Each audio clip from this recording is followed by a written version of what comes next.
یہ کھانے کے آداب کے خلاف ہیں۔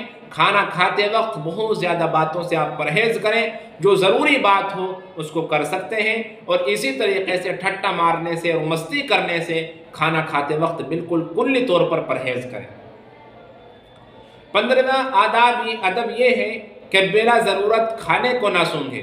بہت سے لوگوں کی عادت ہوتی ہے کہ وہ بار بار کھانے کو سونگھتے ہیں، تو یہ طریقہ صحیح نہیں ہے۔ بار بار کھانے کو نہ سونگھیں، یہ بہت بری عادت ہے اور گھناؤنی عادت ہے۔ اور اسی طریقے سے کھانے کھاتے وقت اس بات کا خیال رہے کہ ہم کھانے کو اس انداز سے نہ چبائیں کہ ہمارے منہ کی آواز وہ باہر آتی ہو، منہ بند کر کے ہم چبائیں۔ بہت سے حضرات اس انداز سے کھانے کو چباتے ہیں کہ چب چب چب کی آواز باہر آتی ہے، تو یہ بھی بہت گھناؤنی عادت ہے، جس سے دوسرے لوگوں کو پریشانی ہوتی ہے۔ منہ بند کر کے کھانے کو چبائیں تو انشاءاللہ اس سے آواز باہر نہیں آئے گی۔ اور اس بات کا بھی خیال رہے کہ بار بار دانتوں کے اندر انگلی نہ ڈالیں۔ بہت سے حضرات ایسا کرتے ہیں کہ گوشت وغیرہ کا یا کھانے کا کوئی تراشا دانتوں کے اندر پھنس گیا تو اس کو کھانا کھاتے وقت اسی وقت اس کو نکالنا شروع کر دیتے ہیں، یہ طریقہ صحیح نہیں۔ ہاں، اگر کوئی تکلیف دہ چیز اس طرح کی ہڈی وغیرہ پھنس گئی ہے تو آپ اس کو نکال سکتے ہیں، وہ بھی علیحدہ ہو جائیں تو زیادہ بہتر ہے، اس بات کا خیال رہے۔ 16واں پوائنٹ یہ ہے کہ کھانا بیٹھ کر کھائیں اور پانی بھی بیٹھ کر پئیں۔ اب آج کل یہ بھی بالکل عام رواج بن گیا ہے کہ شادی بیاہوں کے اندر کھانا کھڑے ہو کر کھایا جاتا ہے۔ یہ غیروں کا طریقہ ہے، یہ اسلامی طریقہ نہیں ہے۔ شریعت اس چیز کو کلی طور پر منع کرتی ہے، اور طبی اعتبار سے بھی اس کے بے شمار نقصانات ہیں۔ باقاعدہ میں نے کہا تھا کہ اس پر کتابیں لکھی گئی ہیں، سنت نبوی اور جدید سائنس، اس کا بھی اگر آپ مطالعہ کریں تو اس سے اندازہ ہوگا کہ اس طرح کے حرکتوں کا کتنا بڑا نقصان انسان کے جسم پر پڑتا ہے۔ تو یہ طبی اعتبار سے بھی، ڈاکٹری اعتبار سے بھی یہ نقصان دہ ہے۔ کھانا کھڑے ہو کر نہ کھائیں، کھانا تسلی سے بیٹھ کر کھائیں۔ اسی طریقے سے پانی بھی بیٹھ کر پئیں، کھڑے ہو کر نہ پئیں۔ ہاں، اگر مجبوری ہو، کوئی ایسی جگہ ہے کہ جہاں بیٹھنے کا انتظام نہ ہو، اب پریشانی کا سبب بن رہا ہے، یا اس طرح کا جگہ نہیں ہے، تو وہاں پر رخصت ہے، اجازت ہے، بیٹھ کر نے کے بجائے کھڑے ہو کر پانی وغیرہ پی سکتے ہیں۔ لیکن اگر کھانا وغیرہ ہے تو آپ ایسی جگہ سے آ جائیے، دوسری جگہ پر بیٹھ کر آپ کھانا کھائیے، اس بات کا خیال رہے۔ 17واں ادب یہ ہے کہ پلیٹ میں جو کچھ رہ جائے، اگر وہ پتلا ہے تو ہم اس کو پی لیں، سالن وغیرہ کی شکل اگر اس کی ہے، شیر وغیرہ کی، تو اس کو بھی، اور اگر ورنہ انگلی سے چاٹ کر پلیٹ کو صاف کر لیں۔ کھانے کے اندر بہت سے حضرات، شادی بیاہوں کے اندر آپ حضرات نے اکثر دیکھا ہے، گھروں کے اندر بھی ایسا کرتے ہیں کہ کھانا لے لیتے بہت زیادہ ہیں، پھر وہ کھایا نہیں جاتا اور اس کو اسی طریقے سے برتن کے اندر چھوڑ کر اٹھ جاتے ہیں۔ یہ بھی بہت گھناؤنی عادت ہے۔ شادی بیاہ کے اندر تو یہ کھانا ویسٹ جاتا ہے، بالکل ضائع ہو جاتا ہے۔ گھر کے اندر تو دوسرے افراد کھا بھی لیتے ہیں، لیکن شادی بیاہ کے اندر اس طریقے سے بہت زیادہ کھانا نقصان ہوتا ہے، مالک کو بھی نقصان پہنچا رہے ہیں، اور کھانے کی جو بے ادبی ہو رہی ہے اس کے گناہ کے اندر بھی ہم ملوث ہیں۔ تو اس بات کا خیال رہے، کھانا اتنا لیں جتنا ہم کھا سکیں، اور کھانے سے فراغت کے بعد پلیٹ کو اچھے طریقے سے ہمیں صاف کرنا ہے۔ 18واں پوائنٹ یہ ہے کہ کھانے پینے کی جو چیزیں ہوتی ہیں ان میں پھونک نہ ماریں۔ بہت سے حضرات آپ نے دیکھا ہے، گرم روٹی کھا رہے ہیں اس میں پھونک مارتے ہیں، اسی طریقے سے اگر وہ چائے وغیرہ پیتے ہیں تو اس کو میں پھونک مارتے ہیں۔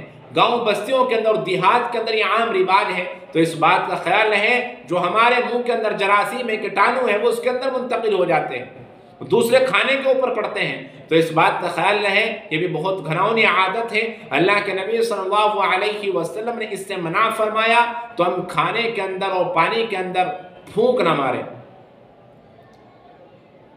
کیونکہ میں نے بھی بتایا جو جراثیم ہوتے ہیں وہ بڑے نقصان دہ ہوتے ہیں، جو اندر سے سانس ہوتی ہے وہ بڑی زہریلی ہوتی ہے۔ 19واں پوائنٹ یہ ہے کہ پانی 3 سانس میں پئیں اور ٹھہر ٹھہر کر پئیں۔ پانی 3 سانس کے اندر پئیں اور ٹھہر ٹھہر کر پئیں۔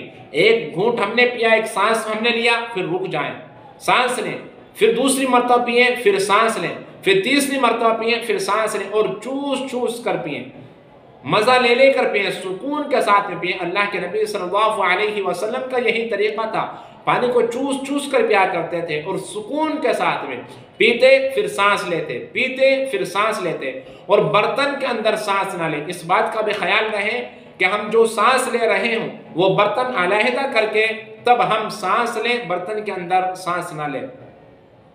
اگر ہم ایک بار کی ایک ہی مرتبہ میں پانی پی لیتے ہیں، جیسے آپ نے دیکھا ہے کہ رمضان میں اس طرح کے بہت زیادہ کیس ہوتے ہیں، یا گرمی کے موسم میں اس طرح کے بہت سارے کیس ہوتے ہیں کہ پیاس، شدت کی پیاس تھی، بڑی تیزی کے ساتھ میں پانی پیا اور اس کا نقصان ہو گیا، سینے کے اندر درد پیدا ہو جاتا ہے، پیٹ کے اندر درد پیدا ہو جاتا ہے، اور کبھی کبھی تو یہ موت کا سبب بھی بن جاتا ہے۔ تو اس بات کا خیال رہے کہ ٹھہر کر پانی پئیں، سکون کے ساتھ میں پانی پئیں، اور 3 سانس میں پانی پئیں، اور برتن کو علیحدہ کر کے تب سانس لیں۔ 20واں پوائنٹ یہ ہے کہ اجتماعی کھانے میں اس بات کا خیال رہے کہ اگر ہم 10 آدمی 10 افراد بیٹھ کر کھانا کھا رہے ہیں اور میں کھانے سے فارغ ہو گیا تو ایسا نہیں کہ میں وہاں سے اٹھ کر چل لوں، نہیں، اگر وہ اجازت دے تو جانا بہتر ہے، لیکن اس بات کا خیال رہے کہ اگر جب تک وہ 9 آدمی فارغ نہ ہوں تو وہاں سے نہ اٹھے۔ اجتماعیت کے اندر اس بات کا خیال رہے کہ تمام ساتھوں کے ساتھ میں اٹھے اور دعا پڑھ کر اٹھے۔ اگر وہ خود ساتھی اس بات کی اجازت دے دیں تو پھر اس میں کوئی قباحت اور کوئی برائی نہیں، یہ آداب کے خلاف نہیں ہے، لیکن دوسرے ساتھیوں کا خیال رکھتے ہوئے تھوڑا تھوڑا کھائیں، ان کا ساتھ دیں، ان کے ساتھ میں اٹھیں۔ 21واں پوائنٹ یہ ہے کہ کھانے سے فارغ ہونے کے بعد انگلیاں چاٹ لینی چاہیے، اس سے لعاب پیدا ہوتا ہے، کھانا ہضم ہوتا ہے، جو کھانا اس کے جو ذرات ہمارے انگلیوں پر لگے ہوئے ہیں وہ قدر ہو جاتی ہے، وہ ہمارے پیٹ کے اندر چلے جاتے ہیں، نالیوں کے اندر نہیں جاتے۔ تو اس بات کا خیال رہے کہ کھانے سے فراغت کے بعد اگر ہمارا ہاتھ اس کے اندر ملوث تھا، کھانے کے اندر ڈلا ہوا تھا، چاول وغیرہ اس طرح کی کوئی چیز ہم نے کھائی ہے، تو ہم اپنی انگلیوں کو چاٹ لیں، اور چاٹنے کے بعد پھر انگلیوں کو دھلیں، انگلیوں کو صاف کریں۔ 22واں پوائنٹ یہ ہے کہ اگر پھل وغیرہ کھا رہے ہیں تو ایسا نہ ہو کہ ہم ایک ہی ساتھ میں دو تین تراشے اٹھا کر کھا لیں، یہ طریقہ صحیح نہیں۔ ایک ہی وقت میں ایک ہی پیس اٹھا کر کھائیں، یہ کھانے کے آداب میں سے، اس بات کا خیال رکھیں۔ اگر ہم ایک ہی وقت میں 2 اٹھا کر کھائیں گے تو یہ غیر مہذب طریقہ ہے، یہ اچھے لوگوں کی علامت نہیں ہے۔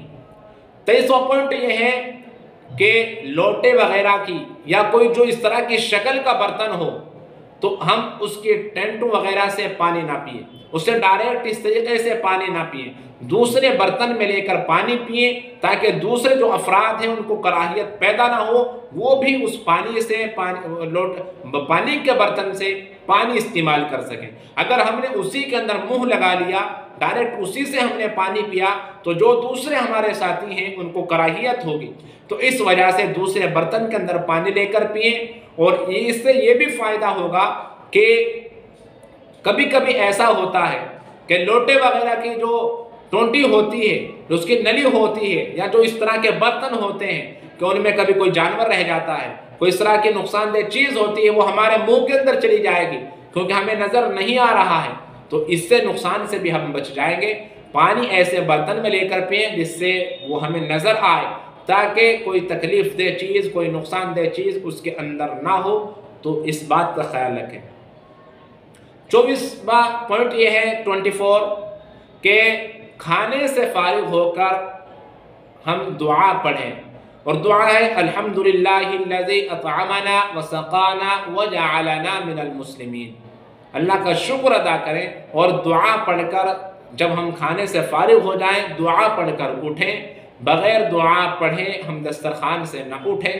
تو یہ 24 پوائنٹ اور 24 آداب تھے کھانے اور پینے سے متعلق، جو مختصر انداز میں آپ کے سامنے پیش کیے گئے ہیں ان کا خیال رہے، عمل کریں گے تو انشاءاللہ فائدہ ہوگا، اور اگر سنیں گے اور سن کر گزر جائیں گے، عمل نہ کیا تو ایسے سننے سے اور ایسے سیکھنے سے کچھ فائدہ نہیں۔ دعا کریں کہ اللہ تبارک و تعالی ہم سب کو عمل کرنے کی توفیق مرحمت فرمائے۔